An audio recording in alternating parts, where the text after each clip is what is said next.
as we've sought to buy a business, one of the things that's been quite frustrating is and I've spoken to this a little bit already, but the thin line between enthusiasm from the seller and misrepresentation by the seller. Yeah. And to me, it is a persuasive process. They do need to figure out how to say it, how to position it. But when I find that the reality does not approximate their enthusiasm or their representation of the business, I'm done. Yeah. And because you can't trust that. right. Welcome to the How to Buy or Sell a Business Successfully podcast. The concepts discussed in this podcast are for informational purposes only. No attorney-client relationship is intended or formed by this podcast. No legal advice is intended in the substance of this podcast. Feel free to check out our website, www.goforemanlaw.com. Enjoy the show and welcome your hosts, Jake Wayman and Sam Foreman. Welcome back to another episode of How to Buy and Sell a Business Successfully. My name is Sam Foreman. I'm the founder of Foreman Law. One of the best things going on in my life right now is the ongoing and arduous struggle to potty train our very opinionated and stubborn 3-year-old. I won't tell you how close he is to 4, but by the time you listen to this, he will probably be 4. Every now and then, and by every now and then, I mean every day, he'll come up to me and be like, "Dad, I have a surprise for you in my room." Like, what's the surprise? Be like, "Just come and see." And be like, "Do you have a poop?" It's like, no. And he always has a poop. And so that's the surprise. And that's my life right now. That's a good dad joke. Yeah. It's not really a dad joke, but that's funny. This is a true story. It's a true story. It happens every single day. That's funny. That's an exaggeration. It only happens 90% of the days. And with that, I'll hand it over to Jacob Wayman. Thanks, Sam. My name's Jake. My wife and I are the owners of the Orange Theory Fitness Studios here in Wichita, Kansas. I also am a fractional business development executive, working with companies, helping them drive their top line revenue. Work with my family's company, Citywide Facility Solutions, and also do some work for an investment bank in Oklahoma City called Infinity Capital Partners, amongst a lot of other things. We too are going through the potty training struggles right now with my 2-year-old. I've given up on just saying it's not going to happen right now, but she is one who will tell you, she goes, pee. And then she knows she has to, but she won't do it on the potty at all just because she's very, very stubborn. But fancy that. I mean, my wife and I are very, very stubborn people. So it serves her well. But she has a vocabulary of like an 8-year-old at 2 years old. It's crazy, which is pretty fun to just hear her say all the things. But, love being a dad. It's a ton of fun right now. And speaking of dads, we are joined today by Brandon because he is an awesome dad and he's a girl dad. Top of that. Brandon is, does a lot of different things. I mean, Sam and I got to know Brandon through some consulting work that he did. We were part of the First and Best. First and Best. Yeah, mastermind group that we had a lot of fun with. We got to know Brandon really deeply through that process, but excited to have Brandon on here on our podcast. So Brandon, I'll let you introduce yourself. Great. Thank you. So I'm Brandon Gaide, as he said. I lead a consultancy called Two Futures, also chronically search for businesses to buy, and actually entirely unsuccessfully to date. So buying business is hard. If you decide not to buy a bad business, that's a success. So. Thank you. I feel validated. Good. If I'm going to share the best thing about me right now, is that the question? Yep. Also, kids, they are not potty training because they are 11 and 13.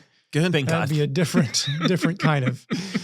I would say one of the best things that I can think of right now is that my 8th grader, she gets the least amount of play time on her volleyball team, which might lead you to believe that she's not the most skilled or she's the least skilled. And that may actually be the case. But what makes me so proud of her is that she is by far the best advocate for the team. She is the most encouraging. She can sit on the bench better than any kid I've ever seen. And I know it's a strange thing to be proud of, but man, I couldn't be more proud. No, that's so cool to get to see. I mean, when I was in high school, I got a award from our team for encouragement, and it just reframed my whole sports experience because and I know this will shock you guys, I was never an elite athlete.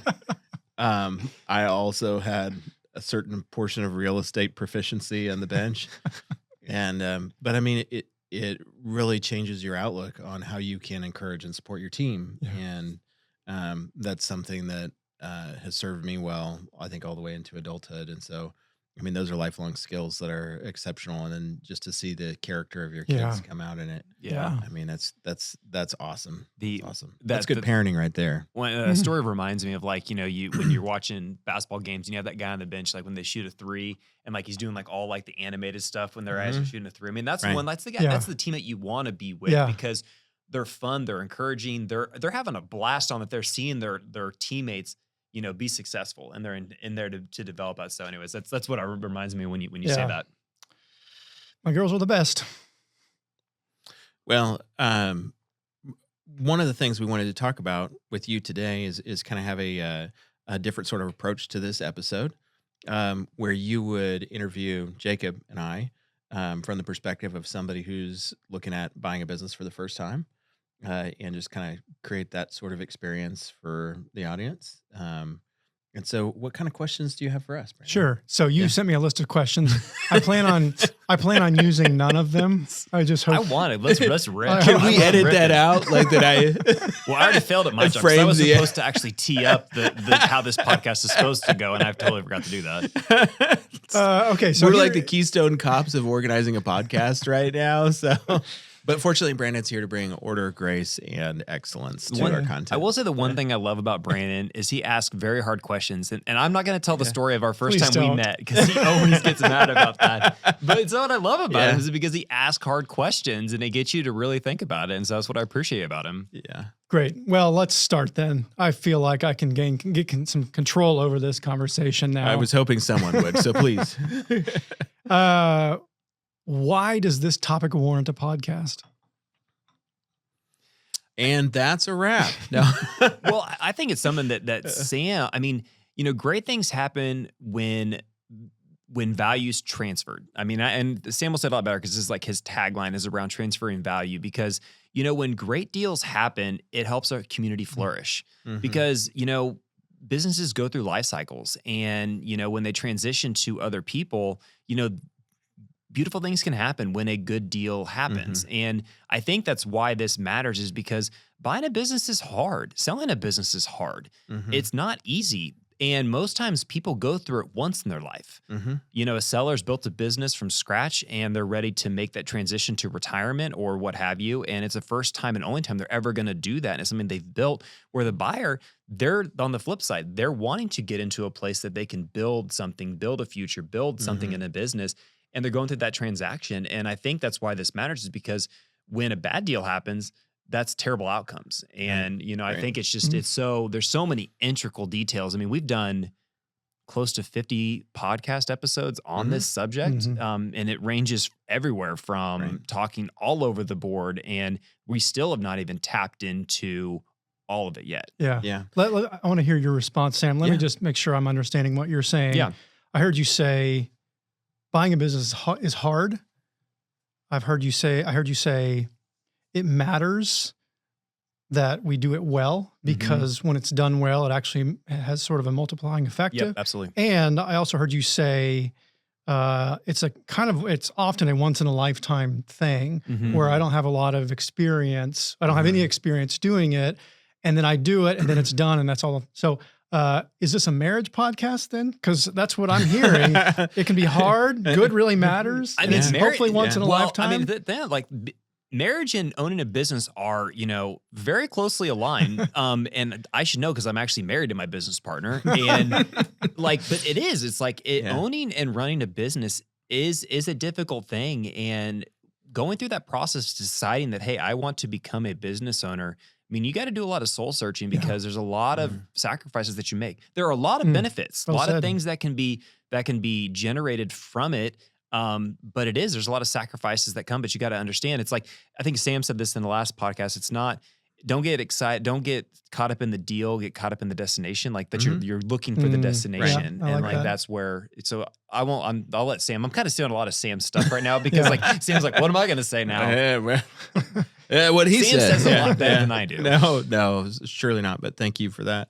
I think to your question of why this particular topic deserves its own episode is, I mean, first and foremost, exactly the things that Jacob talked about is what we want to be really impactful with through this episode, through this podcast, is helping people have great deals. Yeah. And with this specifically, for us and for a lot of our guests, there's a pretty high level of experience, or a much higher level of experience and exposure to the topics, to the language and things like that. And so we want to do a really good job of engaging with our audience, who many of whom have not been through the deal process yet, and peel back some of our blind spots or some of the things we just take for granted, and help them engage with it in a much, a much better way. Yeah. And as Jacob mentioned earlier, you ask phenomenal questions. And I think that's something that'll help draw out really good information here for our audience. But also, for folks that are looking at buying a business, it's one of the most valuable skills you can bring to the process, is just asking great questions. Yeah. Yeah. I mean, because like rewind 6 years ago, almost to the day, I was actually starting my process of buying Orange Theory 6 years ago. To the day? Close. I mean, nice. I mean, we were starting the process of having that conversation with the previous owner about doing it. And like, I mean, I look back on this and I mean, yeah, things have been difficult, but the amount of lessons that I've learned along the way have been phenomenal. And there's a lot of things I probably would have told myself, think of it differently, look at this differently, those sort of things. Yeah. Okay. So let's zoom out on the whole process. Let me put myself in there, and I'm looking to buy a great business. I have a success criteria roughly mapped out in my mind, but it lives nowhere. And so that probably means it's likely to shift as my emotions rise and fall. What have you guys seen has been a staying criteria for successful business acquisition? And what have been aspects of people's criteria that have been more flexible or less valuable than they might have seemed? So what we've started doing with clients at Foreman Law is helping people build a tangible scorecard where it spells out and puts things down. And I think that that's one of and I know that may sound weird as a criteria, but being specific and being explicit about what actually matters, because it's different for everybody. Especially for folks that are going to buy a business once in their life or very few times. I mean, it is a deeply personal experience. And so that's going to look different for everybody. And so just the fact that it is spelled out in a way where you can hold yourself accountable to it and be honest when it's like, hey, it's time to change this. Because where I think some people run into trouble is it is just a constantly amorphous, ever shifting sort of thing. And it never takes on any sort of actual embodiment that you can hold the process and the results accountable to. And then just as Jacob talked about earlier, it's really seductive to get, to fall in love with the deal instead of falling in love with the destination. And where spelling all that out in advance helps is it does a better job keeping you focused on the destination. Yeah. And I think that no matter what those criteria are, because they're going to vary so much by industry, type of business, locality, what the buyer is, what the seller is, and all that other stuff. Just having that level of accountability makes a huge difference in terms of having a successful outcome. But as far as some specifics in there, as far as criteria, the one that I think is most important to not waver on or one of the ones that's most important not to waver on is like financial criteria. Because financial criteria is an item where it can you can tell yourself stories about what's going to happen based on things that you feel in the moment, as opposed to things that you can demonstrate or prove. And so what that can do to folks in the process is they can bleed out all of the margin And so instead of going in with, hey, I've got enough buffer in there for loan payments and, the ups and downs, and hey, what happens if I lose a key customer or a key employee or suppliers raise rates or whatever, then they can get into the process and they can make compromises and get to the end where it's like, I can't afford for anything to go wrong. Yeah. Yeah. And that's a very dangerous place to be. Yeah. Yeah. I mean, Sam's hitting on a major point that, I caution a lot of people on when they're looking at buying a business is, I mean, it's got to pencil out. And what I mean by pencil out, it's like, you got to plan for the good, the bad, and the ugly. And because you may look at this business and say, and we had one of our previous guests to this, he's like, you may think, oh, I'm different. I have that special sauce that I can put on this thing and it's going to change it. I'm going to improve it. But he was like, that's great. But you also have to go into the line item of the P&L and say, are there things in this thing that I can improve? Can I change? Can I do different things? Because again, from a small business perspective, you're more than likely going to take out a loan. You're going to be taking out debt to buy this business. And the bank doesn't really care if you have a good month or a bad month. They still expect their payment. And so you have to plan accordingly for the good, the bad, and the ugly. And so it's really looking at that and modeling out what is the good, what is the bad, what is the ugly, because more than likely you're going to experience all three. You're going to have that standpoint of being able to do it. And so can you withstand that? Can the financial support that? Do you have the ability to do that? Because many times, like in case in point with my wife and I, my wife is full-time in Orange Theory. I have the other organizations that I work with, and we do that because I still need to support my family, and it's like, you have to plan for that. You have to plan for, okay, is one of us going to be full-time in it, or is one of us not going to be full-time in it? But again, it's really the financial piece of that, because if it doesn't make sense financially, it doesn't make sense. I think another item I'd add is people. Yeah. And it's defined a little bit differently in each business, but figuring out who are those critical people, or are people critical in the first place? Because some businesses, you might look at it and it's like everybody's completely replaceable, depending on who the buyer is and how their business fits together and everything else. And it's not an essential, but that needs to be defined up front. Because if you go in and you're looking at it and you reach the conclusion that, hey, the value here is dependent upon continuity of this team, then you've got to figure out and look at it in the sense of like, hey, do they even want to work for me? Right? Are they going to be loyal to the seller, or are they going to become loyal to me?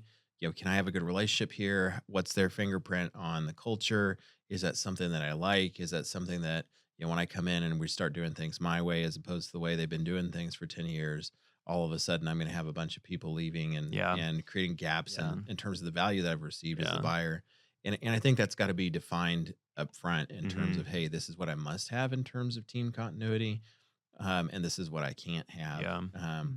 It's almost, I wrote down like, it could be almost in this order, like, financial, people, product, cause it's like finance has got to make sense. Can you connect with the people that are working there? Will they work for you? Like, is there probably gonna be a critical piece of it? Then the product, it's like, can you really take on the product that they are producing or the service or whatever and be able to go actively, sell it and potentially grow it? Process would probably be built in there too as well. But I think it's like, really like people is a critical piece of it. But again, like you could have the best people in the world, but if the finances don't make sense, then there's like, I think it's like finances should be like one of your first things to really pay attention to. And like, if I'm talking to a person who is wanting to purchase a business, it's like, go study up on finances, or find someone who knows finances and have them, and go talk with them, work with them. That's what I always tell people is find someone who is doing what you want to do and has had success at it, and go grab coffee with them, because they're going to tell you the stories and everything. Because I think that's where getting the experience from somebody else, knowing that, hey, do I have the mental capacity to do something like this? Right. And I think that getting that mentorship, that experience perspective is so valuable. Because when you're buying a business, it's like you're starting a mature business from scratch in terms of, as a buyer, all the learning that you need to do and all the things that you have to step into. Yeah. But you're not, starting a business that you actually started. You're standing on what somebody else has started. Yeah. Which if it's a business where you're just, handing over the keys and it's completely passive and you're not involved at all, and it's something that just runs independently, that's one thing. But if it's something that requires, as many small businesses do, ongoing leadership from the owner, et cetera, then that's something where, the learning and everything else just becomes much higher stakes. and being able to lean on somebody who's going to be able to look at that business and tell you in, an hour, or 2 hours over lunch, hey, here's 5 things that are going to save you a ton of heartache. Yeah. And Well, and even like on the relationships piece, like we've talked about this in many podcasts, is your deal team. Who is going to be on your deal team? Because again, you need to be able to have, the banking relationship, the accountant, the attorney, all the pieces of the puzzle, some mentorship that's along their side there. Because like that's where, with me, when we were going to buy an Orange Theory, like I actually had a lot of banking relationships, and that actually was for my benefit because a lot of it was built on, they know me. They're going to pick up that call. We're going to have that conversation. I knew Sam really well. And so started talking to him early about it. There's a lot of things that people underestimate the power of the people around you and your deal team, because you can't do it by yourself. Yeah.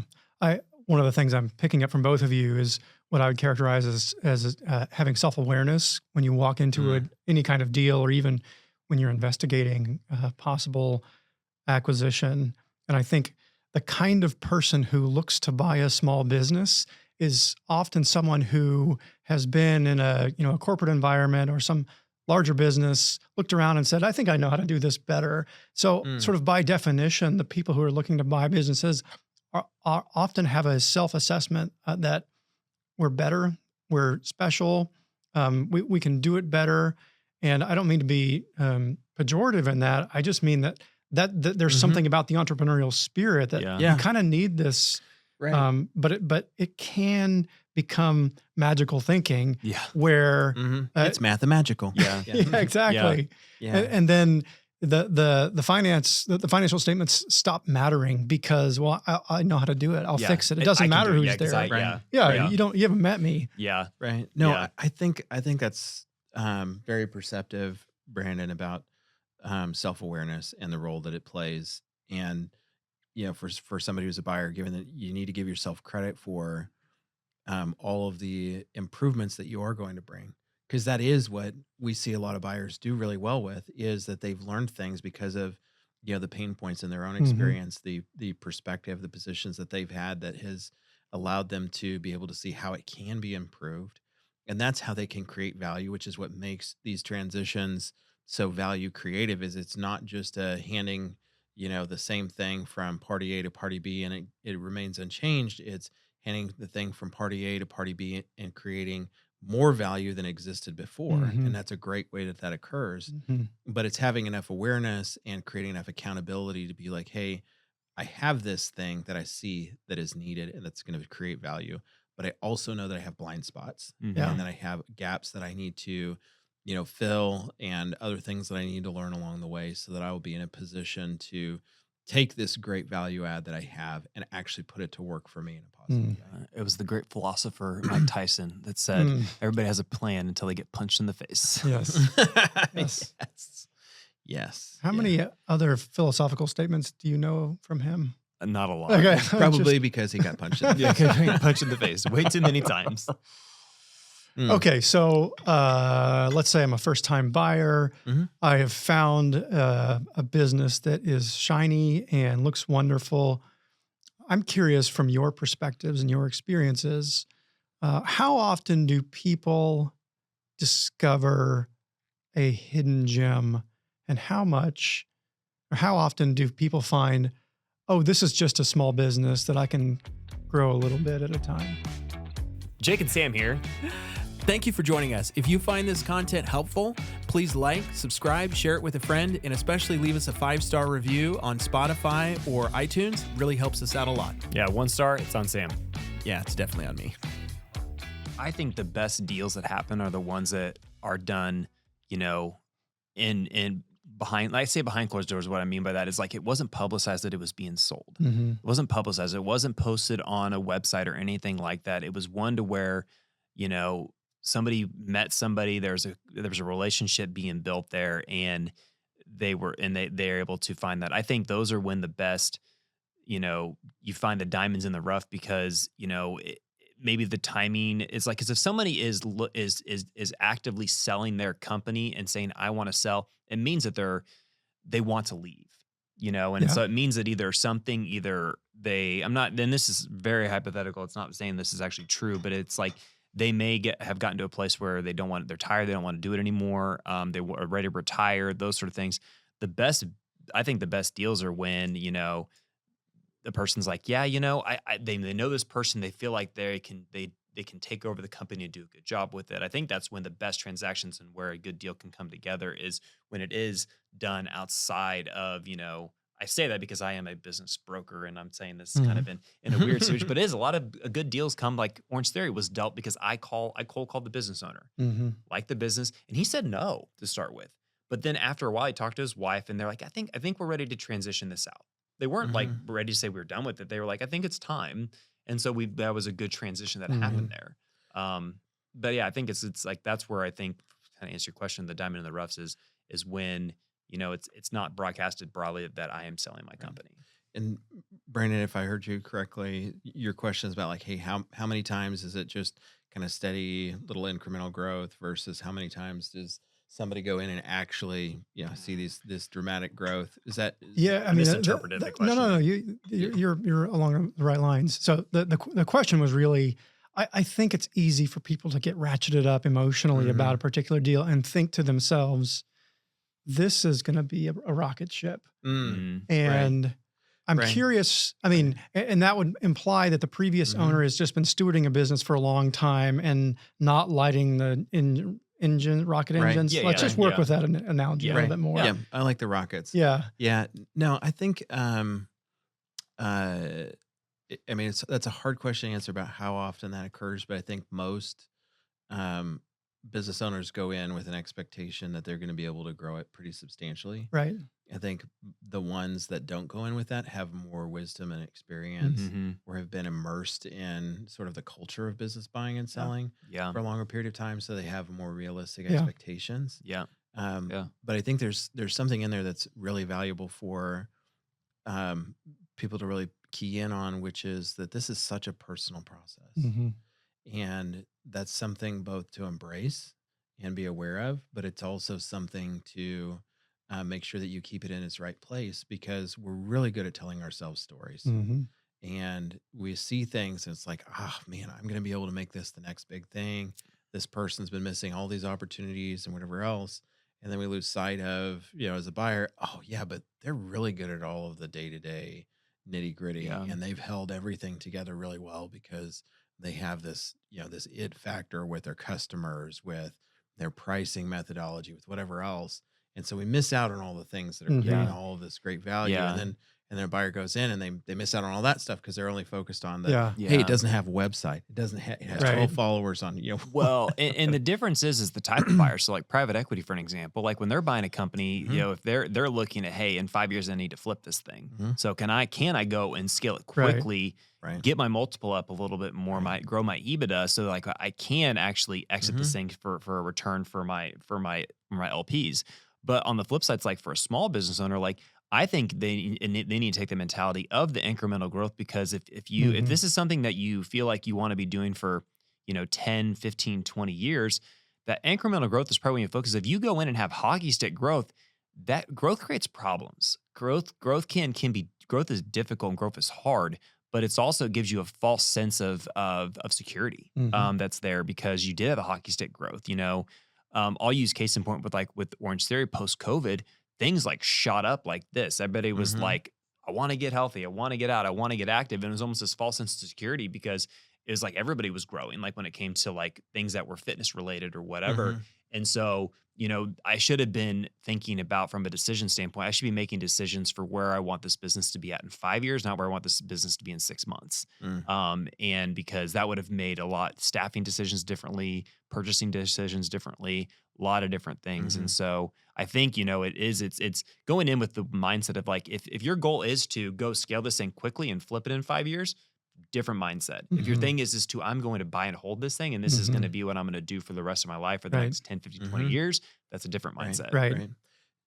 To add to the rocket ship analogy there, and I'll hopefully tie this in if I've had enough coffee, speaking of rocket fuel, oh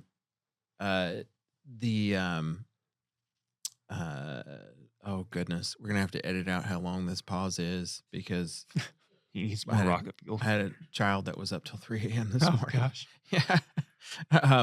Uh, the when people think about the the ability to have dramatic growth, I think there's a way to look at it that will hold you accountable to it, Mm-hmm. which is you're looking at all the opportunity, and that's great. Mm-hmm. But then be able to quantify, well, hey, this business must be great at something else already, Mm-hmm. or it's consistent at creating a particular amount of value.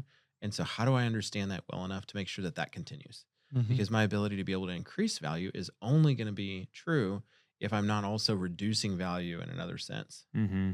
Because if I go in and I'm like, hey, they're terrible at sales, marketing, and the professionalization of the business, and I go do that, but then I alienate customers because I'm not Yeah. good at the human side of things, Yeah. and whatever Yeah. else. It's like you add over here and you subtract over Yeah. there, and then you get frustrated. Well, Yeah. I'm doing all the things. Yeah. Um, But like even when you're buying a company, you're inheriting a culture that's already that's there. And if you come in and try to make changes really quickly, now you're alienating the people that are helping helping the business function on a day-to-day basis. And I Right. think people underestimate Mm-hmm. the power of that culture that you're inheriting. Again, everybody thinks that they want the culture they want to create, but there's a culture that's already there, and it's going to take Mhm. time if you want to change it and move it in a different way.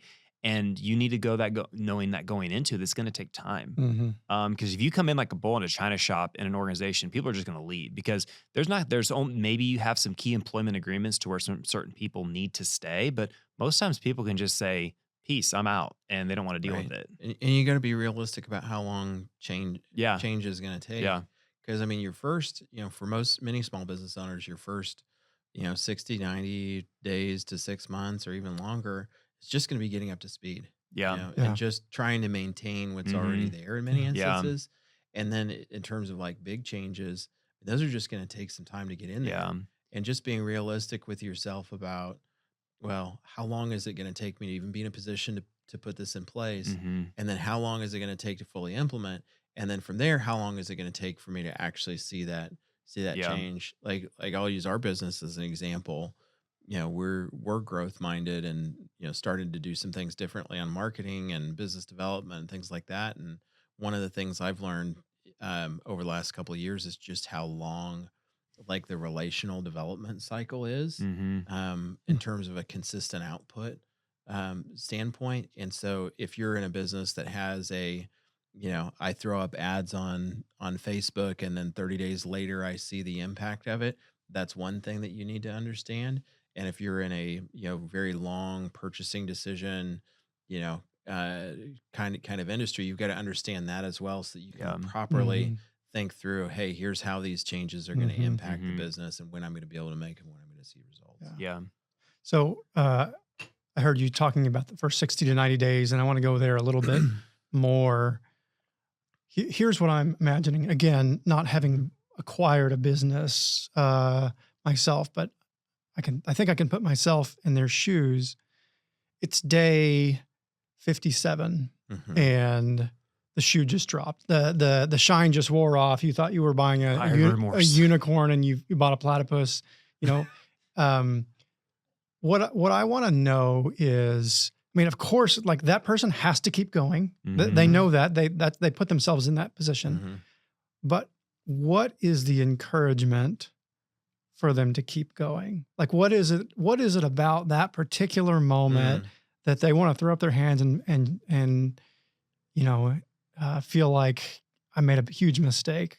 What's the encouragement for them to keep going? This too shall pass. Yeah.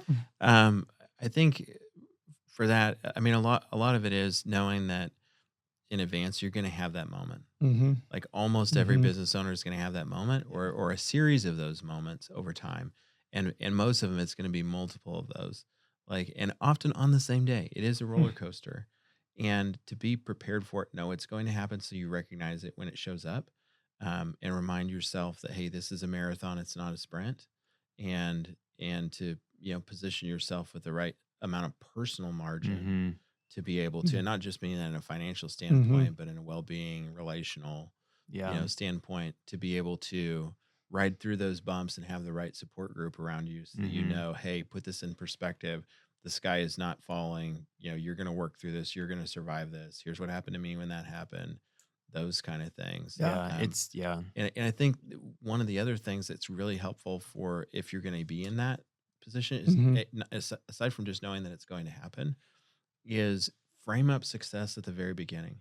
Like that scorecard kind of conversation is not Mhm. just about, getting to the right deal or getting the right deal done the right way, but it's also about like you're doing this for a very personal reason Mhm. and you have things you want to accomplish and staying focused on those. Mhm. Because that I think helps people make better decisions and respond better in those instances. If you put yourself in that position, I mean, you're going to make it just fine, Mm. but it is tough. Yeah. But know that you've got what it takes to get there, and you've got what it takes to get through there. Yeah. Mhm. I would, what you're making me think of is me drawing on my previous career, which was in the ministry. Mm, And one of the things we learned in seminary was this idea of a teleological perspective, meaning you have a telos in mind as you go through life, especially when you encounter suffering. You look ahead. You use the future as a sort of a goad to get you through that kind of thing. And I like how your definition of success that you start with could be that to some extent. Mhm. I mean, it's having like I don't know the right term I'm trying to think of right now, but like mental, like you have mental strength, or you have like the not. I equate it to fitness because like you in order to Shocker. yeah, shocker, but with fitness, I mean like say I wanted to go run a marathon, I can't wake up and go run a marathon tomorrow. It takes time to train to run a marathon, and again like in order to buy a business, you're training yourself to be in that position. And where I'm trying to go with this is like what got you to the place to buy your business, hold on to that because you are going to go through some tough times because like you were all, amped up for all these different things. Again, back to the scorecard. Why are you buying the business? If you have that scorecard set of knowing what does success look like for me, you know what your North Star is. And again, it's being grounded in something. Faith is a big part of my life, and that's where I'm grounded at. And so like I have every single morning I go through the same routine of devotional and journaling every single morning. And yeah, my journal sometimes is not very kind. I mean, I'm like Mm. I'm dumping on some stuff and everything too, but it's something that I create that routine because that's something that I can control in my life. mm, When things are not going well, I still go back to the things that have grounded me for most of my adult life. And I think so many people get caught up in this place to where what got them to the place they stopped doing that. mm, And I mean, again, going back to fitness, it's like people just they hit their weight loss goal and they just stop working out. Oh, I hit it. Then don't do mm. anything. They don't continue with their diet. They don't continue with their exercise. Then they go back to feeling like crap again. And it's like that's where I think when you're running your business, there are going to be hard times. You're going to hit plateaus. You're Mhm. going to hit these things, but you need to keep yourself grounded for why you're there in the first place and what is your North Star. I've lost sight of that many, many times, but it's like I continue. Like there's sometimes I do not want to journal in the morning, but I force myself to do it because I know it's going to help me down the road. Mhm. Or I woke up late and I'm like, oh, I don't have time to do this. I find time to make myself do it because I know I have to do it Mm. Mhm. because this is going to ground me back to where I want to be. Right. And I had one more just kind of macro thought on that of, what kind of encouragement do you give to people in that setting? And you said specifically day 57, if I Mhm. remember Yes, right. that's Yeah, right. day It's a 57. hard one. This may not apply for day 58 or day 56, just FYI. I mean, I've worked with a lot of business owners who bought businesses, and most of them go through those ups and downs. And I'm sure there's been exceptions to this, but I mean, I can't think of any that didn't make it through, like Mhm. that didn't make it through that moment, Sure. right? And so it's you're just as tough if you're listening to this. You're just as tough as a lot of the people that we work with, and you'll make it. You'll make it. But a lot of it is preparation. I mean, a lot of it's preparation, Mhm. and there's this saying that like on the deal process, and I think some of this applies to like owning and running the business as well, is that time kills deals, and I think that's partly true. I would say that it's fatigue that kills deals, Mhm. Yeah, that's a better way to put it. and fatigue is more about expectations than it is Mhm. about the exact thing. If you go into, if I called up Jacob and said, "Hey, let's go for a run," first of all, Jacob would look at me and be like, if you're listening to this, Jacob is a very fit person, and I'm shapes. But if we got into it, Jacob runs like a sub 5 minute mile. I can drive a sub 5 minute mile. But if we got into it and Jacob's running and thinking this is going to be a 2-mile race. And then I tell Jacob part of the way through, hey, I told you we're running 10 miles, right? Mm-hmm. And if you've been exerting energy and your mentality is calibrated towards, hey, I'm going to be done in 11 minutes, because this is a 2-miler. And then all of a sudden you've been expending all of this energy and you find out that it's much different. Yep. If you approach either the deal process or you approach business ownership with the wrong frame of reference and the wrong set of expectations, it's not that you can't do it or that you don't have what it takes. It's that your expectations were just way off. And that shock to your system is what can break some people when they're not ready for it. Yeah. I mean, it's burnout is such a big thing. And again, it's taking that mindset of, it is a marathon, and that's like when we're on the Infinity side, when we're talking to a company that's looking to sell their company, we're like, it's going to take, from the time we start the marketing process, it's going to take 6 to 9 months, be ready for it. And we prepare them ahead of time what it's going to take to be able to do it. So they're kind of fully aware that it's a process it's going to take. But even times we've met with companies that they've in their mind, they're like ready to exit, but their business is not in a place that it can exit. They need to they need to grow. They need to diversify their customer base. And so, we try to give them some idea of like, hey, if you pull these levers, then it'll change. And I think and this goes back to when it gets hard, have people around you who've been through it before, because then you can talk through, because that you'll come out on the other side of it, right? Because it's, because you're sitting there thinking you get it, like it's like you're claustrophobic, like you're getting into this room and all of a sudden it closes in on you and you're like, I don't have a way out of this. But if you have people that are a good group of mentors, friends, or whatever that have been through this process before, like that breathes life to you, that, hey, there is a way out of this. We will find a way. Because when you get into that fatigue, if you will, your decision-making ability goes out the window and you start making poor decisions, or you make decisions that are going to be quick fixes of something, but are going to have long-term negative impacts to you. And so I think it just really goes back into that place of surround yourself with people who can give you the encouragement, give you some guidance, or what have you too. Right. Because it's almost never as bad as you think it is. That's true. It's almost never as bad as you think it is. But our reaction to that as humans is it's new, it's scary, I feel threatened, I got to go into a defensive posture. And so as to react to it when we don't have full information or sufficient experience to be able to process it.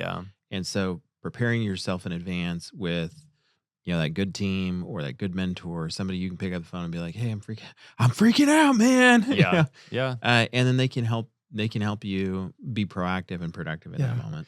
Okay. So we've touched on the challenge, some of the challenges that people might face early in those, in their acquisition. Let's talk a little bit about the promises that might also accompany acquiring a business. So here's how I want to set it up. Both of you guys assist people in doing deals, acquiring businesses. I want you to think back, and you can anonymize these, of course, but I want you to think back on stories from folks you've helped. And I want you to think about, why do they walk up to you and shake your hand and say thank you? What is the thing that they're thanking you for, 2 years in or 5 years in, that you helped them make the deal? Like, what is the specific part of the process what's the promise of owning a small business that they found and they want to thank you for? Yeah. I mean, for some people on the buy side, it's all about the independence for their family. And so being able to, have that as part of their family story is a significant piece, and being able to successfully integrate that is huge. And so that's a big deal, and that's something I'm personally really grateful to be a part of on those kind of transactions. Yeah, I'm kind of, because I've been on both sides of both, buy side, and then also helping people, sell or find the opportunity and everything too. I mean, I don't know how to answer that question. I mean, it's, I think what people, think before, and I don't think this is just related to business buying or selling, but it's being a go-giver. I think it's like, that's where, again, like it's always having that giving mentality. And what I mean by that is, like, it's offering up introductions to, people they may not know. So good example is like when I've met with somebody who's looking to buy a company, I always try to figure out who in my network do they need to talk to that can help guide them through this process. Maybe it's if they want to go into the restaurant industry. Okay, well, who in my network would be good for them to talk to that's done a deal like that or been involved in that process? Or, do they need, an attorney through Sam, or do they need a banker or something like that? And I think that's where a lot of people get appreciative of is the introductions. Guest we had on this podcast. Like I remember I met him through, I don't remember who introduced me, but I got him involved with Sam. I got him involved with Emprise, his bank. And then those were the people who ended up doing the deal for him, was helping him through that because he came from corporate America and was very knowledgeable, knew exactly what he wanted to buy, was going through this process, but didn't have the network in Wichita for who he should use for an attorney, who he should use for a bank because he didn't have relationships. And I think that's what I find is the people that have that go-giver mindset of, making introductions with not expecting anything in return. Being a person who says, hey, I'm going to make sure I'm going to get you to where you need to go. And that's good enough for me because I know that's going to be good enough for you. And that's what you need. Don't expect like, oh, I need you to pay me something or do this or anything like that. I think it's more of that mentality of just being a good person and knowing that when people are seeking out advice or seeking out something, help them, because you're going to need that down the road at some point in time too. I don't know if that answers your question or not. That's great. Okay. So let's imagine we're at the table with the seller, and the table is metaphorical in this case, but you understand. We're at the table with the seller and the seller is amped. This business is so incredible. You don't know what kind of deal you're getting. This is such a good deal. How do you as a buyer manage a hot seller?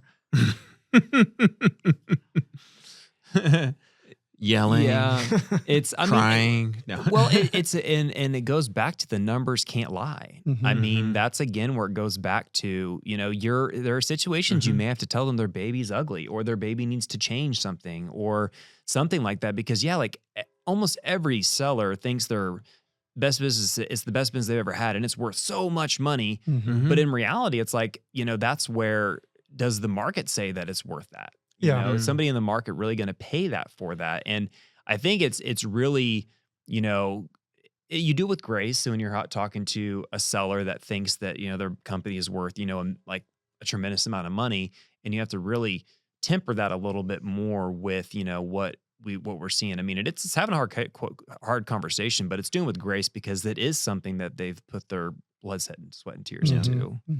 Yeah, I think you start with empathy. Yeah, empathy is a better word than grace. No, I mean, grace, love that. And I think that's appropriate. But I think you start with empathy because if you're at the table, it means that you're interested in the business and they're interested in talking to you in the first place. And thinking kind of long arc about the deal process, it's a very relational process. And the process isn't going to survive if there's not a good relationship there.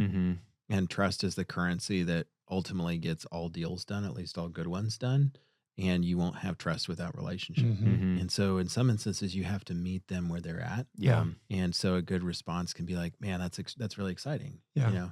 Tell me more about that. Yeah. Tell me more about that. Because the other part is that so Jacob's 100% correct that sellers are often they see all of the good things, they see all of the potential, and most sellers are first-time sellers, and so they don't have the experience or the wisdom to know that, hey, you can't really sell a buyer the upside. I mean, that could be something that puts a little bit of extra, opportunity there, but that's not something that very many buyers are going to be like, yes, let's financially quantify that, unless it's something that's already secured. But being patient to kind of meet people where they're at, learn more about it, because they may know things that are going to be highly, highly beneficial to you as a buyer, and that there may be a very legitimate reason for them to be excited. And sometimes they just want to be heard. And if you get to that place where they've been heard and they're able to articulate it, then you're able to, they feel heard, they feel understood, and then you're able to come back and just like Jacob said, you're looking at the numbers and the numbers don't lie and be like, man, I'm so excited about the future. I think there's tons of opportunity here, but what I'm seeing is, or what I'm observing is that, your financials are on a, progressive 15% annual decline for the last 5 years. And I've got to go persuade my bank to help me do this deal because no bank, no deal. And so walk me through, why this is here and then give them the opportunity to be able to I think do we just some of that, reverted to the marriage podcast. Yeah. But you're right. I mean, and there's many similarities there. Yeah. And it's like, and this is where, I think Sam, I've talked about this, is like, build your business to, and maybe you're not looking to sell your business, but build it so it can be sold. Give yourself options, because if you're building it in a way that's only just, fluffing up your lifestyle or certain things like that, and you get to a place where like, man, I have to sell this, and it's not a sellable business. I mean, it can take 18 to 24 months to 36 months for a business to be ready to be sold. Because there are things that you have to do from it. Maybe you've been on a decline within your revenue, or you have some customers that have gone away, or you have too much concentration in some customers, or you need to renew some contracts. Like there's a lot of things. So it's like, if that's something that's on the horizon, is you need to meet with people, 3 years before you are essentially wanting to sell, to know, what do I need to do to change in this business? Because there's a lot that you can do incrementally to bring that value up to where it can be sold for what you think it's worth. And again, timing's everything. Right. The market. So like using steel for an example, like steel companies, obviously right now with tariffs and all that, so there's a lot of uneasiness. So timing's not right. We had a company we were at market with earlier this year that we came to the owner, we're like, hey, like with everything that just happened, like let's wait. And like, and he's like, okay. And so we talked to, hey, try doing this, make some adjustments here and there, and then let's revisit this in a year. But we were very honest with him. We empathized with him. We knew that he was ready to transition, but it's like, hey, timing's not right if you want to do this successfully. So let's focus on these things. And so again, it's going back to, surround yourself with people you can, you can talk with, you can, lean on, those sort of things. But again, when you're building your business, it's like if you're building it to potentially exit it down the road, because there's always going to be an exit, whether you want to or not. You're either going to exit by burying it. Life has an exit plan for you. There is always going to be an exit. So it's like, if you build it to where you can transfer value, whether it be to your kids or to another employee who may want to take this over one day, like it's building it to where it can be done that way. Right. I think one last quick thought I'd add is, when you're a buyer, before you get to the table, if you can, have a really good understanding of how the business creates value, and be able to explain why you think, particular things about it. Yeah. So that you'll be able, because sometimes you'll have a seller who's coming in hot, and it's clear that this is just a waste of everyone's time. And if you already know in advance what you want, and you understand how the business creates value, if it's clear that they just don't have a realistic position, it gives you an opportunity to more efficiently and more quickly recalibrate things, and either just pull the plug and be like, hey, respectfully, I thank you for your time. I just don't think this is the right fit. Because one of the things you really want to avoid as a buyer is spending too much of your time and money on a deal that's not likely to go. And if you identify that the seller is completely unrealistic and they don't have an objective view of their own business, and that you're not able to relationally get them to that place in a reasonable amount of time, then it can just be time to be like, hey, glad I met you. I learned a lot in the process, but it's time for you to go look at somebody else that's instead of me. So it does make me think also about, in some ways, what we're talking about is a seller that has an overinflated view of their business. Right. Sometimes that is just by virtue of it's their baby. But sometimes, in my own experience, some of the information that has been handed over is somewhat dubious. I don't know if you guys have ever come across anything like that. And this is where, and granted, you're getting involved, and this is when you get involved in bigger deals, where, they have what's called a quality of earnings report. That's something that, that is unbiased. It's done by a third-party accounting firm, and they're quantifying the earnings that are being reported on there. And so that's a way to really, that's where we're talking about due diligence. I mean, that's where the due diligence process comes into play, to where don't underestimate that. Don't take whatever the seller is saying, at face value. You got to validate it. Like, understand, like, if somebody says, oh yeah, I have these, 10 customers that have been customers for life. Okay, great. Well, can I see the contracts? And if they can't deliver those contracts, then they're not there. Yeah. And so it's like, that's again where, you have to, trust but validate. I mean, that's really where you have to get, because you want to take people from that they're trusting. But again, it goes back to a lot of when you have a good attorney on your side, like what are some reps and warranties? We talked about this before that can be in there. Well, I mean, we're talking about smaller business deals, but don't underestimate the power of doing a very good due diligence process. I think there's a threshold question when you say dubious information. And first off is figuring out like, hey, what is the value that this information needs to create and how critical is it? Because low quality information is going to tend to lead to low quality decisions and low quality outcomes. But especially in the small business space, a lot of times it's just people don't know better. Yeah. And so it's not a character thing, it's a competence thing, or a just, that's never something that they've been prioritizing or encouraged to prioritize. That's still useful information about why it is that way, so that you can better interpret, the holistic, business through that lens of this is how they make decisions. But it's not necessarily that they are, trying to mislead or anything else. There's other scenarios where, dubious takes on its full meaning of somebody is intentionally trying to present something as something that it is not. And you see that sometimes with, and this is not to cast aspersions, but sometimes I've seen that on like broker facilitated deals where the broker really wants to get a great deal for their client. And they think the best way to do that is by putting a particular shine on things that isn't really supported or isn't really candid or whatever. And so, you always want to understand like, hey, why am I having this concern in the first place? And why is this occurring, so that you can properly interpret the quality of information. But, I've been asked before, and I think it bears true in this particular setting as well, is that, why would I advise somebody to walk away from a deal? Because if you can't trust people, like it's done. Like it, or it's, that's 99% true. The opportunity has got to be so compelling and supported in other ways that it's enough to overcome the biggest risk factor of all, which is that you can't trust it. Because I can write you the absolute best contract in the world, and I'll tell you this is worthless if this person's a complete liar, or it's worth much less. Well, and even like something that we do in our process with Infinity is like when we're going through due diligence, we have management meetings, and what that is it's a visit to the facility, but it's also having dinner with the buyer and the seller. The potential buyer and the seller, like having dinner. And that's what I always recommend is like, go grab grab a beer with the person, or go grab lunch, grab something, because you will see them in a different setting. When you get them out of the setting of their business, you see something different. That's where you can start aligning. Do I trust this person? Is there a relationship that's I'm not saying you have to be best friends, but you need to be like, do I see what I'm seeing with this person? Or is there something that red flags are popping up with things that they're saying?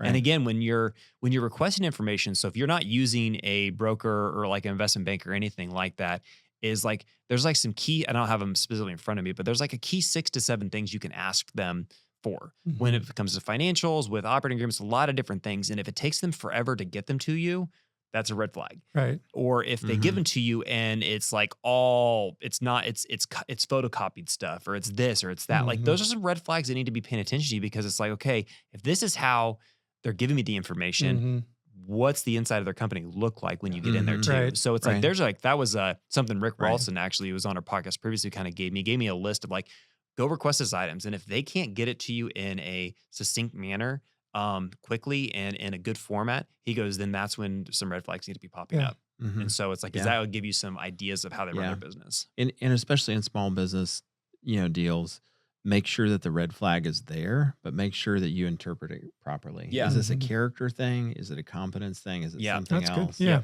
Oh, that's a fair point. Yeah. But I mean, especially larger deals, if it's like taking them way too long, they either don't care and aren't going to prioritize and they're going to waste your time, or there's something that is very deep in there that needs to be. What other questions do you have for us here before we wrap up, Brandon? So I've been doing a lot with artificial intelligence, really training people how to use large language models. And so it's made me a believer in just what the technology can do. And so I'm curious, to what extent have you guys played with or heard stories about people using artificial intelligence to facilitate, to vet, to exercise due diligence related to a deal. Sam, if you want to start, or I can wherever. Yeah. So I think so I've started using AI a little bit in the deal process to help with some of the diligence filtering. Mhm. I'd say it's still at a level of maturity to where I want to double check everything. Yeah. Because I have to know, that you can't have gaps. Yeah. Like that's just so I think the technology is going to get there to where it's going to make that process much more Mhm. effective. We've got a friend, Alyssa McGinn, who her business Yeah. is starting to develop a product or has developed a product that they're continuing to work on that I think has some really exciting potential in that space. Mhm. And so I think there's a ton of opportunity. I would say, especially early stage. We Right. always encourage folks to think about it like, hey, if the deal's going to break, try to break it as fast as you possibly can. Mhm. And so being able to ask the right questions, get some, good, that initial list of information, plug it in, try to figure out, hey, is there something where it's easy to identify that this just doesn't Yeah. work? Right. Yeah. So that then you can efficiently move on to the next Mhm. thing. Yeah. But Mhm. tons of opportunity in there. And I'm really excited to see where it goes Yeah. into the future. Yeah, So, because for me, like I'm not an attorney. I'm not a finance bro or anything like that. I mean, so Or I sis. yeah, so I use a lot of it in trying to understand what somebody's trying to tell me. So like a good example is when I'm working with someone in real estate, for an example. I don't know a lot about real estate, and so they'll feed me an email that has a bunch of real estate language in it, and I use it to say, hey, help me understand what they're trying to tell me here. And so that allows me that process to really put it in terms that I can understand. And so, because sometimes there's so much when you're going about buying a business or some business, there's so much information coming at you that you're not a specialist in everything. That's why you Right. have specialists to work with.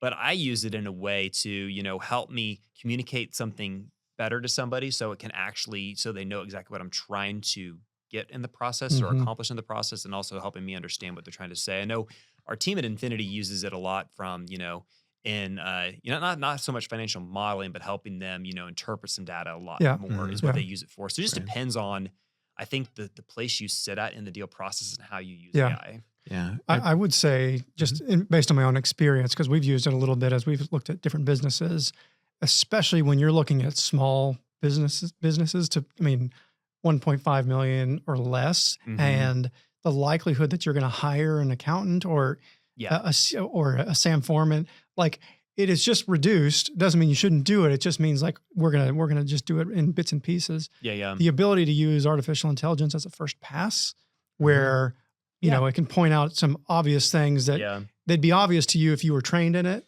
Yeah. That has been really Exactly. valuable. I mean, that gets you Right. that quick no Right. too. And Yeah. then so if it Right. ends up being a yes, okay, now I'm going to enlist somebody like Sam for an example, or that sign, because like quality of earnings reports, like for a $1.5 million company, you're not going to do that because those things cost, Right. 10, 15, 20, $100,000 in some situations for what you're trying to accomplish too. Yeah. Right. And I think that there's a ton of value, as a potential buyer to being able to get a lot of those close enough answers on things and to do it in a very efficient way. Mm-hmm. Because, the best outcome is, if you're not going to do the deal, is to be able to figure it out on your own before you've spent, a bunch of money on a team to do work that ultimately doesn't, get to a deal if you could have found that out independently on your own. And I think AI opens up all kinds of opportunities on that are very productive for folks. I've seen people start using more AI in their interactions with us, where it's clear like they plugged something in and was like, hey, what questions should I ask my lawyer about this? I think that's great. Yeah. It's much more time efficient for them. Yeah. And I'm seeing the quality of the questions continue to get better and better. And so we're able to, increase the value that's created there. And I'm a big believer that, and AI is a tremendous example of this, is that when you apply resources to whatever setting it is in a way that increases the amount of value, that just continues to compound over time. This is not a limiter or replacer of things. It is an enhancement that can take things to in a really exciting direction. Yeah. For sure. Yeah. Yep. Awesome. Brandon, thank you so much for taking time to join us, and those are great questions. Do you have any like tips or advice, whether it's for buyers or sellers, that you hope people will really kind of lean into as they're thinking about their deal process? Well, with all my experience in buying, no, I would say when you are a buyer, well, let me put myself in an actual role. As we've sought to buy a business, one of the things that's been quite frustrating is and I've spoken to this a little bit already, but the thin line between enthusiasm from the seller and misrepresentation by the seller. Yeah. And to me, it is a persuasive process. They do need to figure out how to say it, how to position it. But when I find that the reality does not approximate their enthusiasm or their representation of the business, I'm done. Yeah. And Because you can't trust that. right. Right. So They're either delusional or dishonest. Well, again, right. it's like Neither are good. That's too harsh. That's too harsh. But I mean, if I don't know what the phrase is, but it's like if it smells like crap, looks like crap, it probably is crap. I mean, like that's where it's like you got to sniff that out. I mean, and it's and that's where I think so many people they get caught up in the deal, but not necessarily the destination. Yeah, They fall in love with the deal, not the destination. I think that's where doing that it'll save you a lot of time and money and a lot of sleepless nights down the road by getting to a no quicker. Yeah. No, that's a great insight. And I think for sellers, as you're listening to that and you're thinking about how you can have a great deal process, is that there's no substitute for trust. Like you shouldn't need to quote unquote sell somebody on your business by figuring out how to persuade them and overcome objections. Yeah. Like your business in many ways should be in a position to sell itself. Because the value should be sufficiently clear that all you need to do is present information and educate somebody about the opportunity in a way that allows them to determine whether or not it's the right fit for them. I could imagine giving yourself a sort of like a 5% margin where the persuasive aspect of you selling the business, it helps you push it another 5% higher versus 95% higher. Yeah. This is the best business in town. Like, all right, well, let's talk about that. Yeah. But I mean, there's no substitute for just being really straightforward with people.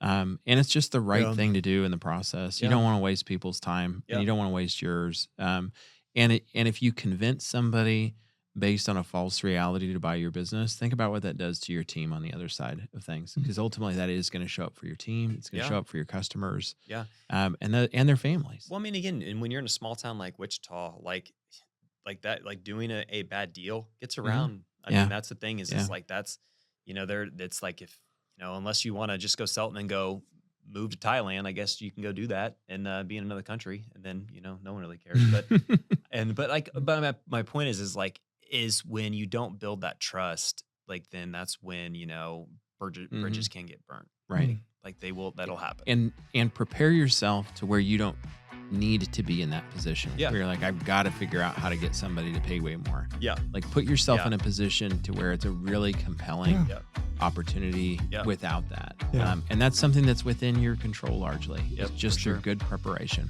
So, well, Brandon, thank you again for Pleasure. being here. We're really passionate about this topic in M&A because we know that when good transitions happen, great things happen for business owners, for families, for employees, teams, and ultimately for communities. And so we just are grateful for all of our listeners that are thinking about having great deals. We hope this content has been really helpful for you, and go out there and have a great deal. Thank you for joining us today. For future episodes, please subscribe to the podcast on Apple Podcasts or Spotify. And please check out our website at www.goforemanlaw.com/learning.